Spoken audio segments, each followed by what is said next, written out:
Tour de chauffe. Le cœur se déboutonne sur le vif. Allez, merci encore une fois de votre fidélité. On va se mettre en piste. Vous êtes très nombreux à nous rejoindre sur l'ensemble de nos plateformes digitales aux quatre coins du monde. Merci de votre fidélité sans cesse renouvelée à cette émission. Et vous êtes aussi nombreux à nous envoyer plus d'étoiles sur notre page Facebook. Merci de continuer de le faire. Et on vous dit merci pour cela. Grand merci aussi à ceux qui nous suivent en région, dans la savane, sur 98.7 à Sigring, 97.7 à Kankan, Nabaya, 95.00 du côté de Mamoua sur Fraternité. À Kindia, vous êtes sur Kanyazik et dans tout le Kanya, donc dans la région des agrumes, en région forestière aussi.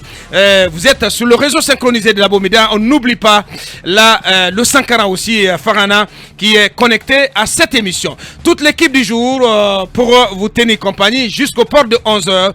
Mohamed Zemour Kaba, bonjour. Bonjour le faiseur de roi, bonjour aux auditeurs, bonjour aux téléspectateurs. Bienvenue. Bonjour aux paisibles populations de Duria, c'est dans la sous-préfecture de Kébali. Bonjour à la paisible population du village touristique Dongol Touma chez notre cher Miamot Tidjanba. Bien. Bonjour aussi à la paisible population de Banya, c'est à Farana. Et évidemment, bonjour à la paisible population de Madina à Kankan. Très bien. Bonjour Mani. Bonjour Abouakar, bonjour à tous nos auditeurs, nos téléspectateurs de Dabola, de Gekedou et de la diaspora. Très bien. Bonjour l'enfant de Koumi. Bonjour le juste et bonjour à tous. Bienvenue. Il s'est passé des choses chez vous à Koumi. Hein?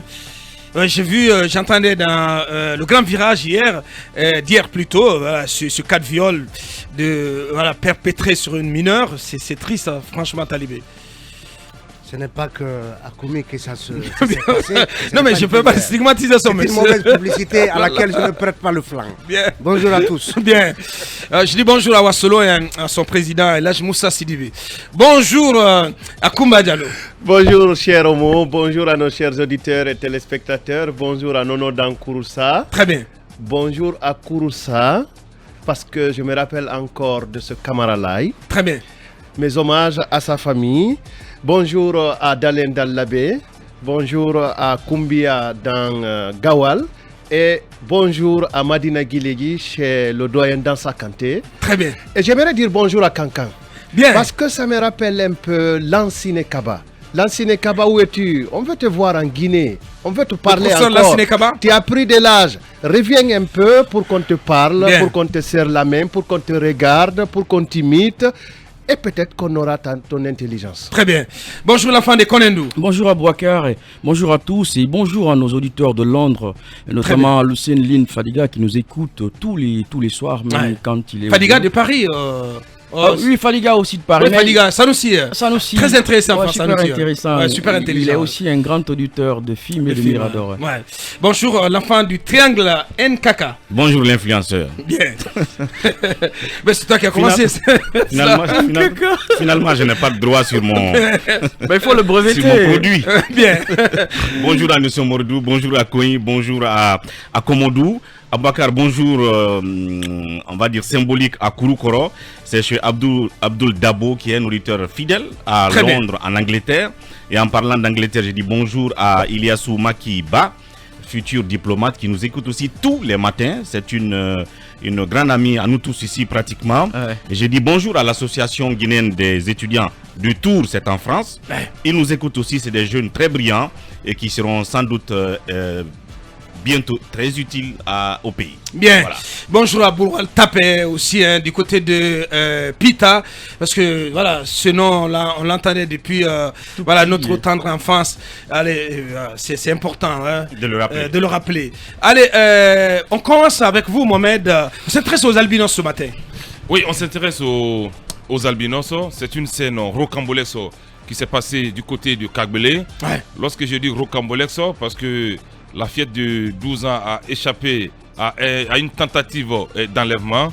C'est une petite fille d'âge de plus d'une dizaine d'années. Et à Kagbelin qui est sortie albinos de son état, qui est sortie de la maison familiale pour puiser de l'eau. Alors dans le quartier, elle est aperçue par 3 jeunes inconnus. Ces jeunes l'approchent tranquillement. Bonjour, comment tu t'appelles? Elle ne dit pas son nom. Est-ce qu'on peut te prendre en photo? La fille dit non, ma mère n'accepte pas cela. Et donc, la petite affolée essaie de prendre un autre chemin.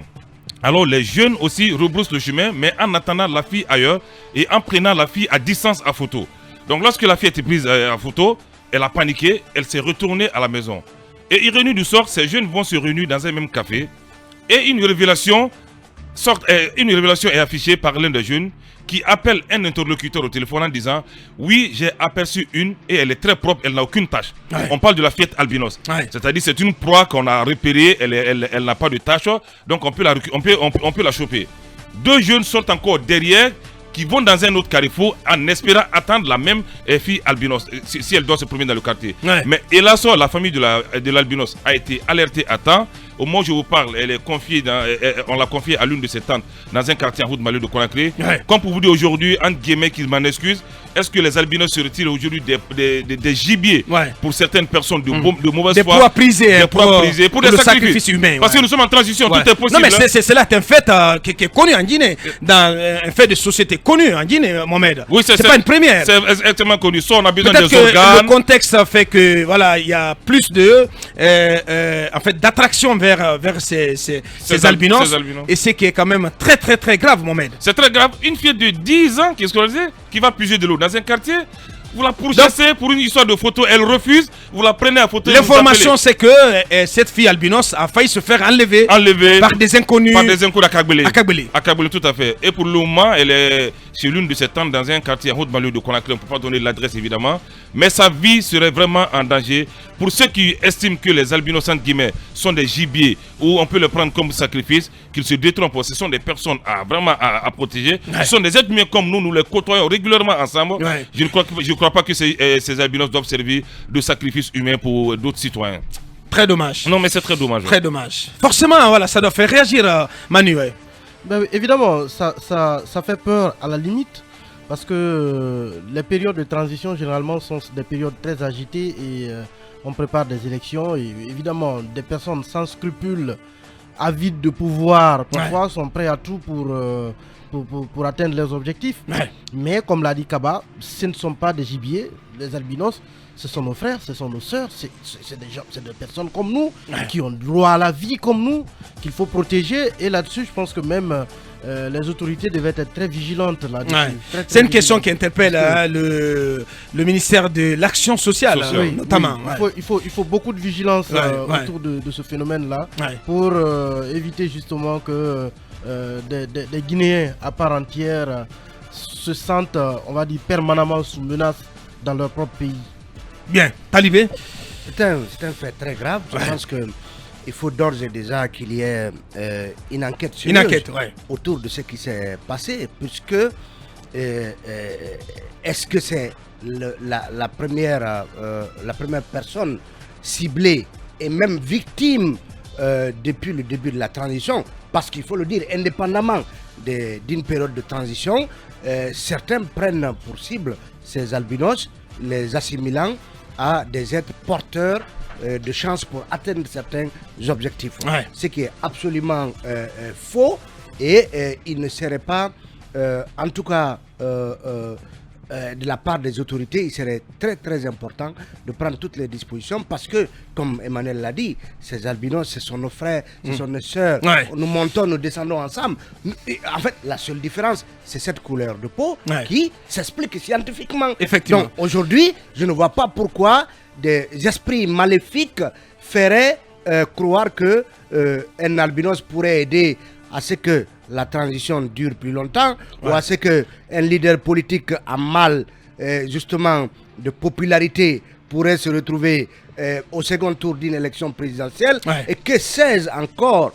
Donc, ou bien que quelqu'un qui veut rester plus longtemps à son poste en sacrifiant... Ou bien quelqu'un qui veut échapper à la CRIEF. À la CRIEF, je pense que tout cela, il y a tellement de menaces qui pèsent sur beaucoup de Guinéens qu'ils peuvent se rabattre justement sur ce type de sacrifice absolument satanique pour abominable espérer dans un contexte. Moi je pense que peut-être que c'est ce qu'on peut penser où on voit des bœufs qu'on abat à ciel ouvert à nos différents carrefours et des œufs qu'on casse aussi au grand carrefour au niveau des grands carrefours de la ville. Ou à Bakar, c'est très grave. Ou à Bakar, on voit comment dirais-je un bœuf blanc au bord, en bordure de mer, en pleine immolation, avec des incantations qui voudraient qu'il y ait ci, qu'il y ait ça. On n'a pas besoin de ça. Bien. Je pense que non, peut-être que le mieux à faire, moi je vais te dire, le mieux à faire, surtout quand il s'agit des filles albinos talibés. Mais est-ce qu'on voit certains dans la société, parce que c'est ancré dans la société, dans la mentalité guinéenne,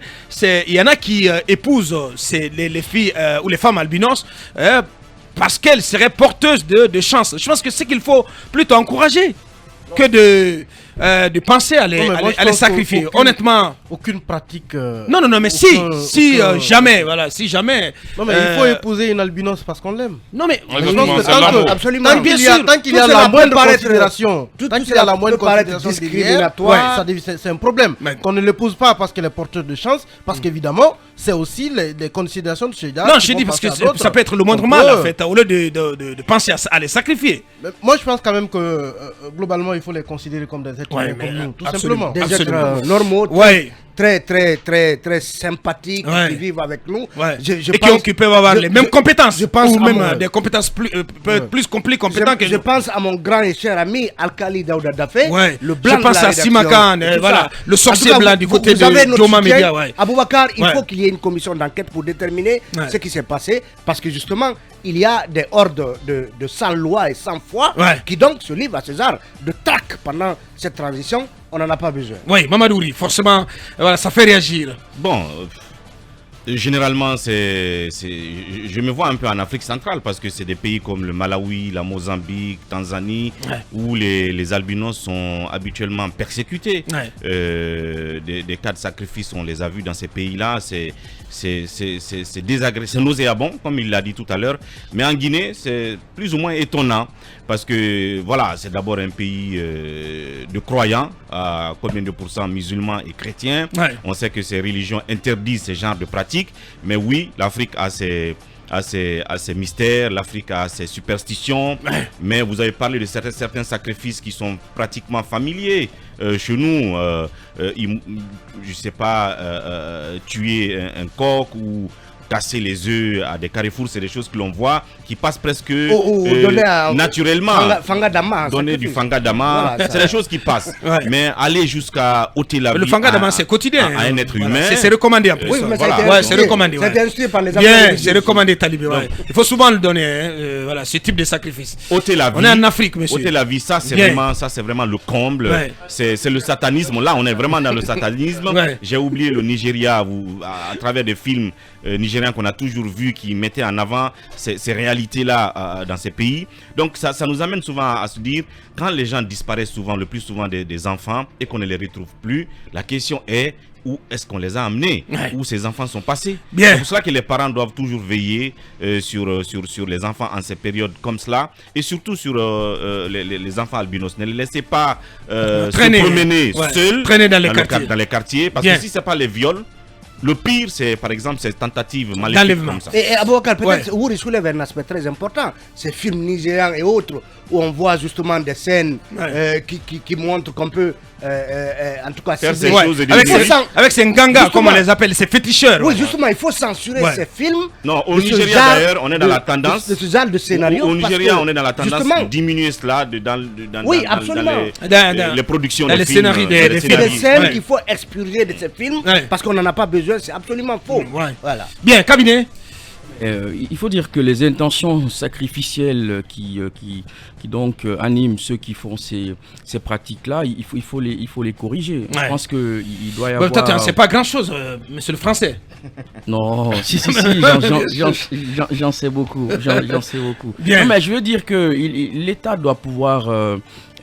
comment j'allais dire, protéger ces personnes-là, parce que c'est d'abord des personnes vulnérables. Ils font partie des personnes vulnérables qui doivent être protégées, et c'est un peu comme les personnes qui vivent avec handicap. Et aujourd'hui, que ce soit les curriculums ou tous les programmes prennent en compte ces personnes-là, il est de la responsabilité responsabilité de l'État de sévir parce que c'est une menace. Ces gens sont très menacés et c'est une réalité. De plus en plus, on entend ça et souvent il y a des périodes au cours desquelles on entend qu'il y a des sacrifices d'êtres humains et je crois qu'il faut bannir ces pratiques. Oui, mais comme il est du fonds d'indigence, il doit s'en occuper. Parce que, oui, le fonds d'indigence doit s'occuper de ça. Non, sérieusement, oui. Non, il ne faut pas confondre. confondre. Pour cela, il faut protéger les albinos, mais le fonds d'indigence n'en fait pas une priorité. Et le fonds d'indigence, c'est dans une propagande communicationnelle. Je pense que tu es en train de tout mélanger. Non, je ne mélange pas. Non, mais le fonds d'indigence. Tu as quoi contre ce fonds? Non, je n'ai rien, mais je veux que le fonds d'indigence s'occupe des albinos. Bien. C'est clair. Mais pour autant, je ne mélange pas. Pour autant, il y a une nouvelle dynamique. Depuis que Diawara est venu à la tête de ce fonds, tu ne peux pas nier cela. Moi, je vois. Mais qu'est-ce que tu as contre le monsieur? Je vois souvent une propagande à chaque fois à la télé. On a donné tel à tel, blablabla. Et en quoi? En quoi c'est mauvais? En quoi c'est mauvais? Je vais vous dire que ce fonds s'occupe des albinos aussi. Quand nous sortons de cette propagande chaque fois médiatique à la télé. Mais qui t'a dit qu'il ne s'occupe pas des albinos? On l'a pas vu jusqu'à présent. Allez-y, Akoumba, oui. J'attends le contraire de Lansana Diawara. Bien, allez-y, Akoumba. Un sujet. Je commence par là où Talibé s'est arrêté, un pays dans lequel des responsables religieux appellent à des pratiques animistes. Vous allez me dire que ces pratiques animistes aussi représentent une forme de croyance. Mais on nous a demandé ici d'enlever le Fanka Dama. Et c'est un musulman de nom et de prénom qui nous demande d'enlever un sacrifice de pratique animiste. Le Fangadama. Le Fangadama, c'est une pratique animiste. C'est un sacrifice animiste. Bien sûr. Comment ça? C'est une pratique animiste. Comment ça? Quand mes parents peuvent adorer la vache, mes parents de l'autre côté adoraient quelques pratiques de ce type-là. C'est quand même, du point de vue de l'islam, une pratique animiste. C'est toi qui le dis, voilà. Emmanuel ne me dira pas que les chrétiens le recommandent de faire le Fangadama. J'aurais été surpris. Donc ça veut dire que tous les imams et tous les religieux qui recommandent. Non, je te pose la question, Akoumba. Oui. Tous les religieux, tous les imams qui recommandent le Fangadama ne savent pas de quoi il s'agit, de quoi ça retourne. Quand on est obnubilé par la question politique, on oublie les exigences religieuses. C'est aussi simple que ça. Bien. Alors, cette traque présumée contre les albinos représente une menace de notre société qui est bâtie sous la forme de la solidarité. Rappelez-vous de notre devise: travail, justice, solidarité. Devrions-nous croiser les bras et laisser ceux qui veulent exterminer une partie de notre existence faire leur sale boulot? Et si les images sont vérifiées et confirmées, n'avons-nous pas vu des vaches vivantes enterrées dans des trous? N'avons-nous pas vu brûlées vifs? N'avons-nous pas vu toute forme d'animisme à la fois sur une bonne partie de nos élites, les grosses bagues, les gros bracelets, les chaînes à n'en pas expliquer, les gris-gris et j'en passe? N'avons-nous pas vu tout ça? Alors, pour moi, en cette période-là, même de ce cadre qui se mettait totalement en rouge. Voilà. L'homme rouge au MF. C'est mon oncle, hein. Au ministère de l'économie et des finances. Un homme initié. Oui, mais j'ai peur de parler de lui. Que je m'attire les foudres. Non, vous commencerez à recevoir mes coups moi-même. Alors, ce que je voulais dire, c'est que le colonel Mamadi Doumbouya a commencé à déplacer ses pions sur son damier. Il n'en a pas fini. Alors il a augmenté la chance des charlatans, des marabouts et de tout ce qui s'ensuit. Alors on va chercher bientôt des vaches aux couleurs rares, aux couleurs diverses. Des pentades. Il est sûr que bientôt on va recommander des sacrifices des vaches vertes.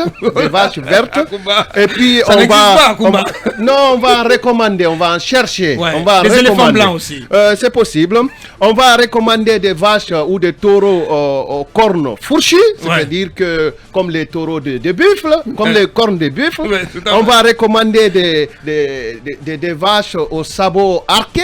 Et puis tout ça pour peut-être être auprès du colonel Mamadi Doumbouya. Moi, je fais rien de tout cela, mais j'ai envie d'être auprès du colonel Mamadi Doumbouya pour lui dire ce qui ne le plaît pas tous les matins. Ce qui serait bon pour lui. Alors, rappelons-nous de la conception du sacrifice. Le bélier d'Israël, qu'est-ce qu'il signifie? Tout un peuple. La présent, donc c'est le religieux qui parle. Oui, tout un peuple a péché.